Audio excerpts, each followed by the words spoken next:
Finalizado intestino delgado, vamos a comenzar con las patologías del colon.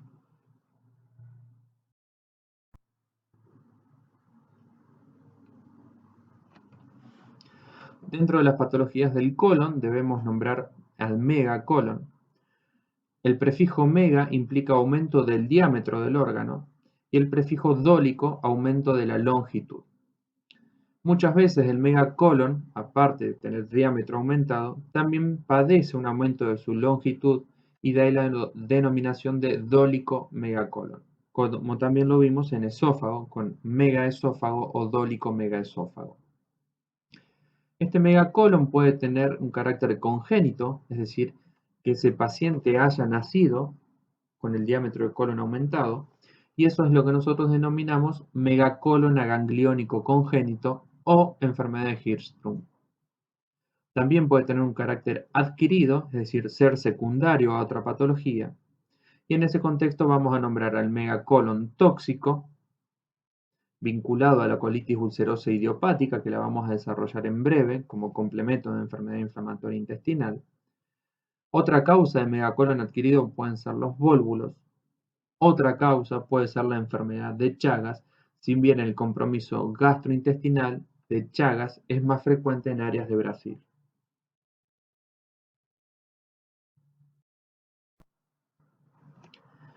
Aquí vemos dos imágenes, dos fotografías macroscópicas. La de la izquierda corresponde a enfermedad de Hirschsprung y la de derecha a un megacolon adquirido. De la izquierda podemos ver que corresponde en realidad a un procedimiento quirúrgico, ya que se ve el campo quirúrgico alrededor de la pieza, y lo que estamos viendo es la zona proximal del colon dilatada, mientras que la zona distal está conservada. Ustedes recordarán desde la embriogénesis que las células ganglionares van migrando desde proximal a distal, y lo que ocurre en la enfermedad de Hirschsprung es que en determinado momento y por causas que aún no están establecidas con claridad, esa migración de las células ganglionares se detiene. Al detenerse, el colon distal queda sin inervación motora, por ende sin potencialidad contráctil. La parte previa, que sí tiene inervación motora, va a contraerse de forma normal hasta que encuentre, en cierto modo, una detención en la zona que no está inervada y que no responde ni a la relajación ni a la contracción muscular. Por ende, la zona previa y que está inervada va a ser la que va a producirse la dilatación y el megacolon. Es decir, que la zona de megacolon en la enfermedad de Hirschsprung es aquella zona que sí tiene las células ganglionares, y la zona que macroscópicamente parece normal, es decir, no dilatada, es la que carece realmente de las células ganglionares. Si uno quisiera hacer el diagnóstico de enfermedad de Hirschsprung, la muestra de biopsia debería ser tomada del colon en apariencia macroscópica normal. En el megacolon adquirido, que es la imagen que vemos a la derecha, como dijimos recién, puede ser secundaria a una colitis ulcerosa idiopática, a un vólvulo o a la enfermedad de Chagas. En este caso vemos que el colon, esta imagen corresponde a una autopsia, el colon tiene un colorido verdoso y francamente dilatado con aumento de su diámetro, y además de dilatado está alargado, es decir, correspondería a un dólico megacolon.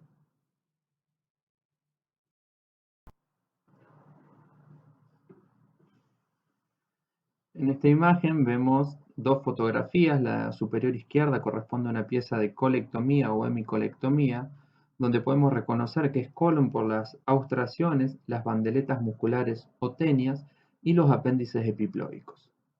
Lo que sí destaca, sobre todo en la mitad izquierda de esta imagen, es que tanto en el borde superior como en el borde inferior aparecen formaciones saculares o evaginaciones saculares que están recubiertas por un tejido adiposo de la serosa y subserosa, que corresponden a divertículos.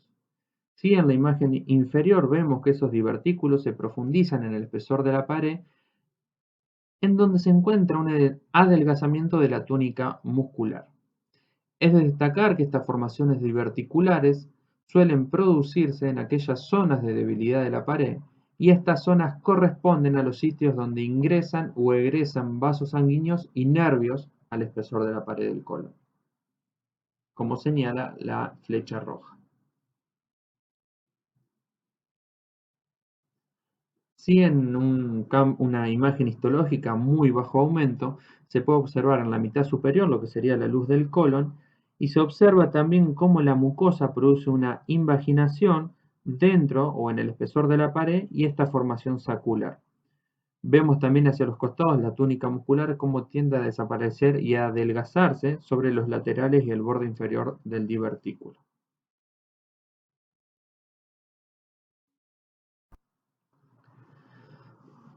La presencia de divertículos en el colon se denomina enfermedad diverticular. Esta enfermedad diverticular puede tener complicaciones, pero una de las principales complicaciones y la más frecuente es la inflamación del divertículo. Esa inflamación se denomina diverticulitis. Esta diverticulitis macroscópicamente se va a presentar como vemos en la imagen superior izquierda, donde se observa una pieza de resección quirúrgica de colon sigmoide de intestino grueso, en la cual la pared se encuentra engrosada, probablemente debido al edema de la zona, y se observa en lo que señala la pinza metálica abajo a la izquierda un divertículo perforado en el cual el tejido adiposo que lo rodea tiene apariencia indurada y hemorrágica. En el corte histológico a muy bajo aumento que vemos en la imagen inferior izquierda, corresponde a un divertículo sigmoideo en la cual hacia los laterales del divertículo se ve la pared engrosada por esa mucosa hipertrófica que vimos en la imagen anterior y corresponde a una diverticulitis con peridiverticulitis en la zona. La mucosa de las zonas aledañas presenta ulceración y hemorragia.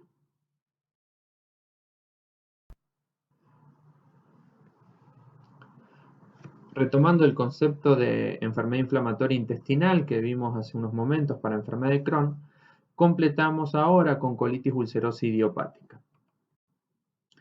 Si bien tenemos características diferenciales que recién nombramos para enfermedad de Crohn, hay que recordar que en el 20% de los casos esas características se superponen con la colitis ulcerosa idiopática.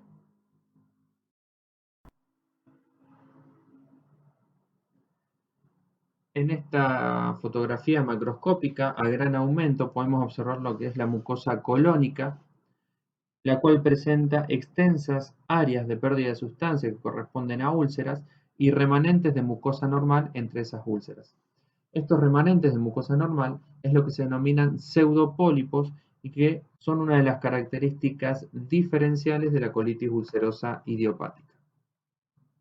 En esta imagen microscópica a bajo aumento de la mucosa colónica podemos observar el extenso infiltrado inflamatorio en el corion, así como también esta colección purulenta que hay en las criptas. Esto es lo que se llama criptitis o mal llamado absceso de la cripta. Lo de mal llamado corresponde a que en realidad la cripta es una cavidad preformada y el concepto de absceso que nosotros vimos a comienzo de año, esta colección purulenta debía estar en una cavidad neoformada. Entonces, en realidad, si uno lo llamara de manera correcta, la colección purulenta o este exudado dentro de la cripta debería denominarse empiema, porque la cripta es una cavidad preformada, no neoformada. Pero la denominación actual es mal llamado absceso de la cripta.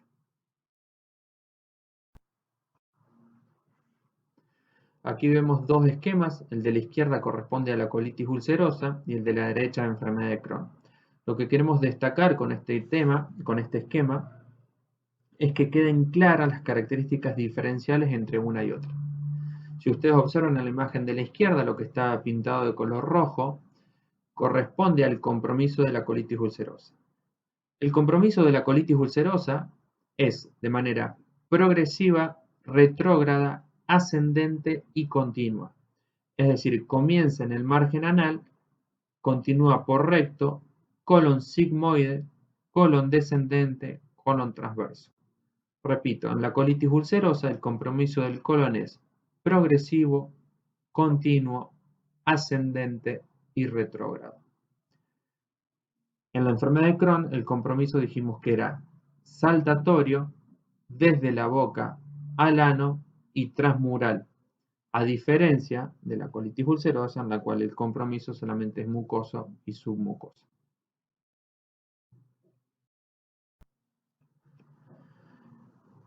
Estas dos imágenes microscópicas a muy bajo aumento remarcan las características tanto de la enfermedad de Crohn como la colitis ulcerosa. En la imagen de la izquierda lo que estamos viendo es un aumento en el espesor de la pared, que era característico del compromiso transmural de la enfermedad de Crohn. En cambio, en el de la izquierda vemos un adelgazamiento del espesor de la pared con compromiso mucoso y submucoso, y esas excrescencias corresponden a los pseudopólipos ubicados entre dos úlceras.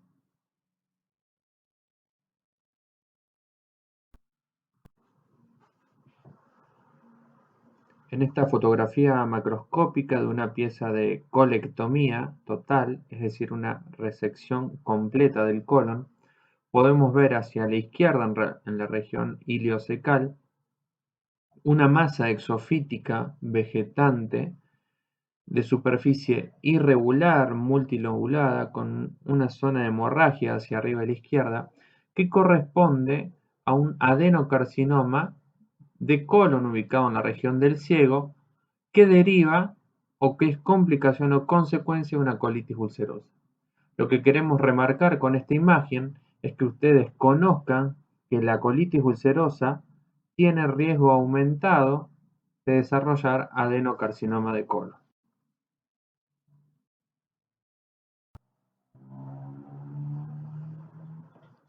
En esta imagen vemos hacia la izquierda dos esquemas que corresponden a las formas macroscópicas de pólipos. Hacia la izquierda vemos un pólipo plano donde la base de implantación es amplia, que se llaman pólipos sésiles, y hacia la derecha vemos un pólipo pediculado con un tallo cuya base de implantación es pequeña.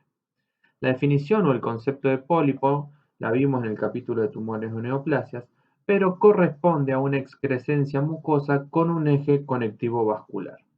En la fotografía de la derecha vemos la cara luminal de la mucosa del colon, donde se observa hacia abajo un pólipo pediculado.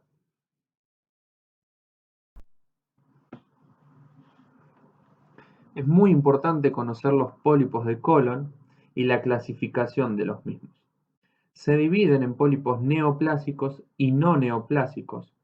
Los pólipos neoplásicos incluyen a los que denominamos pólipos adenomatosos, y estos son adenomas vellosos, adenomas tubulares o adenomas túbulo-vellosos.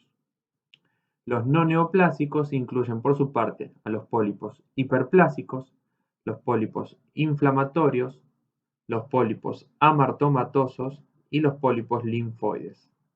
En este esquema simplificado de la clasificación de los pólipos, queremos remarcar que los pólipos adenomatosos tienen riesgo aumentado de desarrollar adenocarcinoma de colon.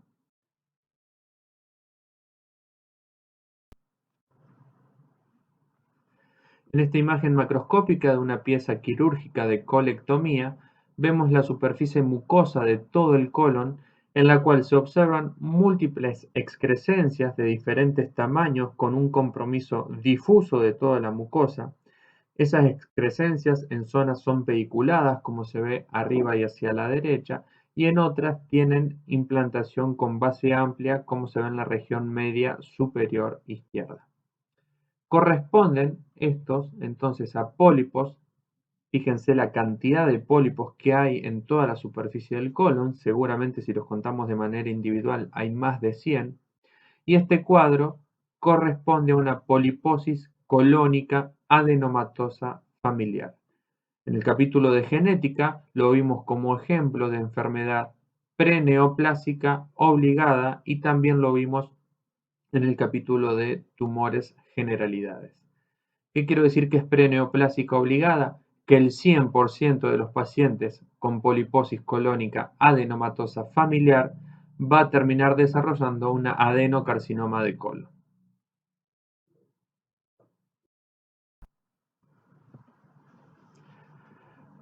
Los tumores de colon o la patología tumoral colónica también la podemos clasificar en benigna o maligna. Los tumores benignos de colon incluyen adenomas, lipomas, angiomas y leiomiomas. es decir, exactamente los mismos que vimos para intestino delgado y los mismos que vimos para estómago. La contraparte maligna de estos tumores incluyen al adenocarcinoma, francamente el más frecuente y prevalente, los tumores GIST o tumores estromales gastrointestinales, el tumor carcinoide, los linfomas de tipo MALT y el leiomiosarcoma.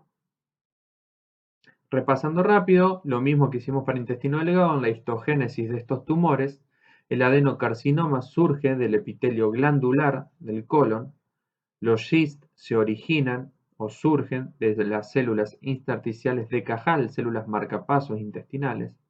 El tumor carcinoide se origina de células del sistema neuroendocrino, de células neuroendocrinas correspondiente a lo que antes se llamaba el sistema PUT.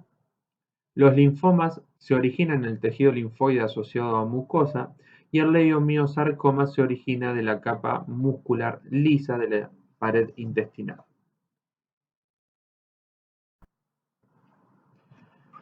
Es importante conocer las formas macroscópicas del adenocarcinoma de colon y además la correlación entre la forma macroscópica y la topografía o ubicación de ese tumor.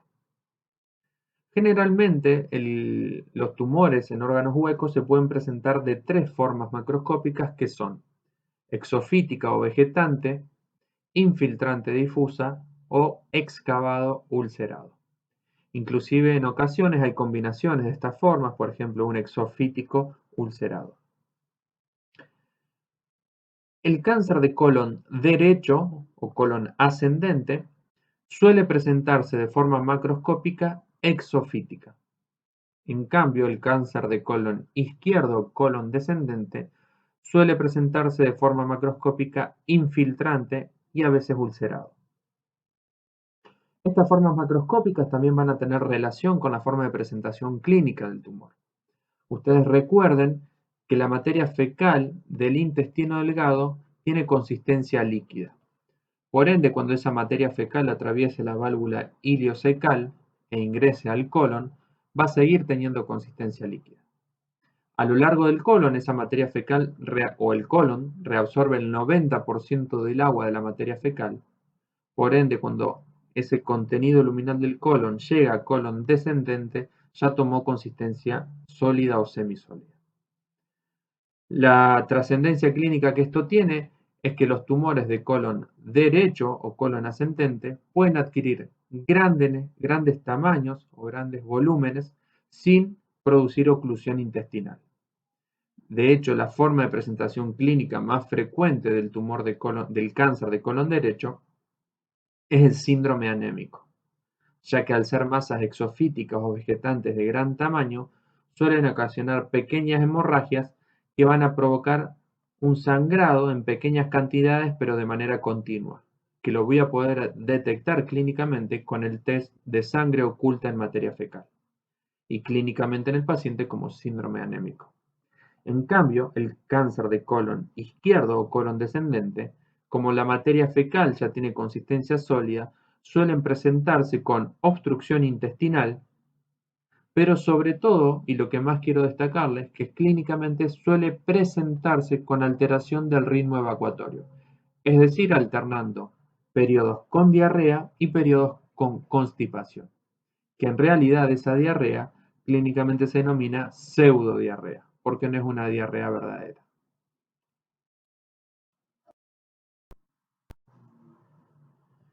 En esta fotografía macroscópica se observa una pieza de resección quirúrgica que incluye margen anal, que se observa en la parte inferior de la imagen con un colorido marrón más oscuro, y parte del recto, donde se observa la mucosa rectal. Destaca en la zona central de la imagen una masa exofítica vegetante en zonas ulceradas y de apariencia hemorrágica necrótica que corresponde con un adenocarcinoma de recto. Quiero recordarles también que el adenocarcinoma de colon, en el 60% de los casos, 60 al 70% de los casos, se presenta en la región recto-sigmoidea.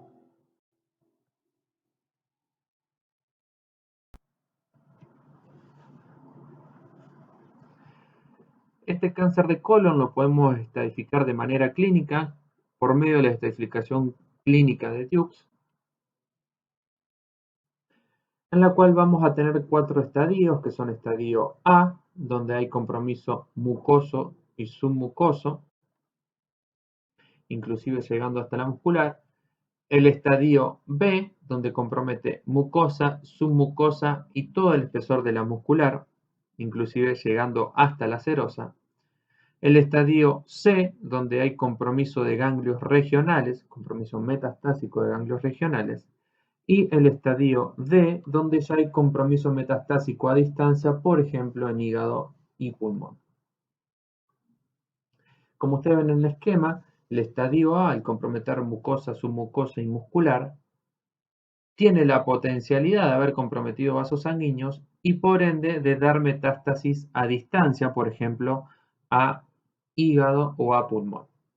Lo que les quiero remarcar es que estos estadios no son consecutivos, es decir, el paciente que está en un estadio A no tiene que pasar sí o sí a un estadio B y luego a un estadio C y recién a un estadio D. Es decir, que un paciente en estadio A, al poder comprometer vasos sanguíneos y vasos linfáticos, tiene la potencialidad ya de hacer metástasis a distancia y por ende puedo pasar de un estadio A un estadio D directamente.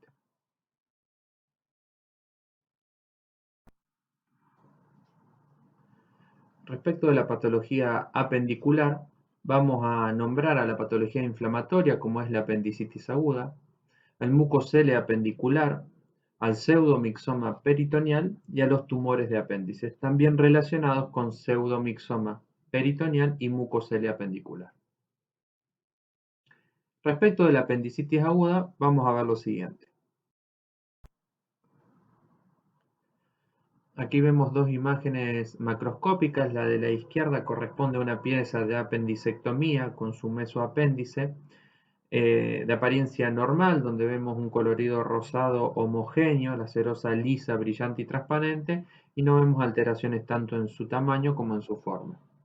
En la imagen de la derecha sí se ve una pieza de apendicectomía francamente patológica, de aspecto aumentado, sin mesoapéndice o con lo que queda de mesoapéndice alterado, superficie rojiza, hemorrágica, congestiva, con áreas de exudado purulento también, que corresponde a una apendicitis aguda.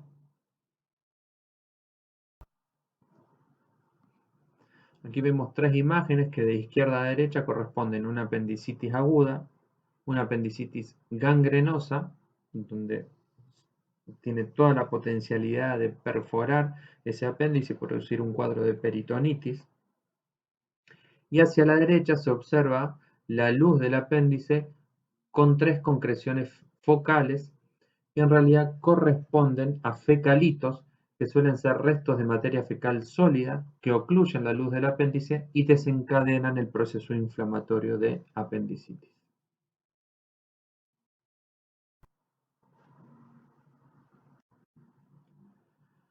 Aquí vemos arriba y a la izquierda también una imagen macroscópica de lo que es una pieza de apendicectomía con un apéndice patológico aumentado de tamaño, con exudado en su superficie, irregular, multilobulado al aspecto también, y corresponde a una apendicitis aguda. Hacia abajo vemos una imagen a muy bajo aumento del infiltrado inflamatorio en el espesor de la pared, en zonas folicular y de otra manera y en otras zonas de aspecto difuso, disperso. Y hacia la derecha podemos ver en detalle lo que le va a poner el sello diagnóstico a la apendicitis aguda. Esa imagen que estamos viendo corresponde a infiltrado inflamatorio agudo, polimorfonuclear neutrófilo, en el espesor de la capa muscular del apéndice. Repito, el diagnóstico histopatológico de apendicitis aguda corresponde al infiltrado inflamatorio agudo, polimorfonuclear neutrófilo, en el espesor de la capa muscular del apéndice.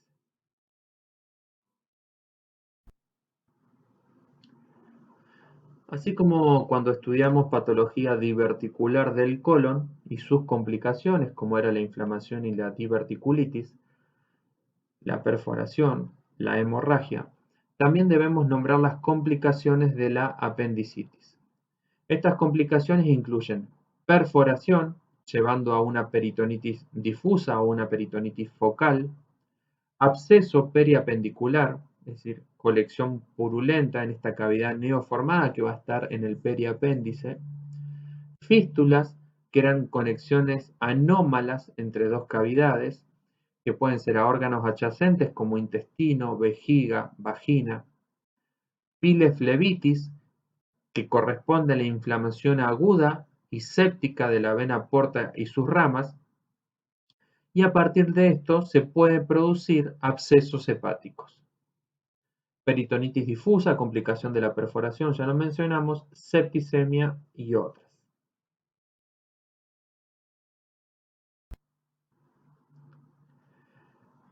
El mucocele apendicular corresponde a la acumulación de un líquido mucoso en la luz del apéndice y que suele producirse en muchas ocasiones secundaria a un adenocarcinoma mucosecretante del apéndice.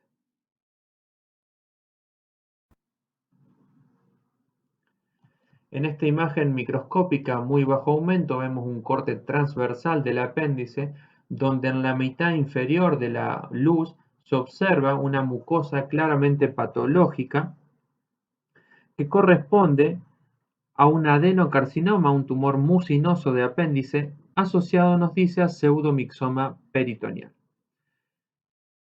El pseudomixoma peritoneal corresponde a una siembra o implante de estas células tumorales que secretan mucina en la cavidad peritoneal. Suele ser secundaria muchas veces a la perforación de este apéndice por la patología tumoral, con la siembra de ese contenido mucinoso y células tumorales de manera difusa en toda la cavidad peritoneal. También vamos a retomar este concepto cuando estudiemos patología genital femenina y veamos los cistoadenocarcinomas mucinosos de ovario. Continuando con los tumores malignos del apéndice, tenemos que nombrar al tumor maligno más frecuente del apéndice secal, que es el tumor carcinoide. Y a su vez este tumor carcinoide, dentro del apéndice, suele tener una ubicación preferencial en el tercio distal del mismo, como ustedes están viendo tanto en el esquema de la izquierda como en las dos imágenes, central y la de la derecha. Recuerden que el tumor carcinoide tenía la potencialidad de generar un síndrome carcinoide, como vimos en intestino delgado y en colon. A la histopatología de este tumor carcinoide, en esta imagen a bajo aumento, nos encontramos que tiene células pequeñas con un núcleo en disposición central, escasas mitosis, si bien este aumento no lo podemos diferenciar, y el citoplasma granular.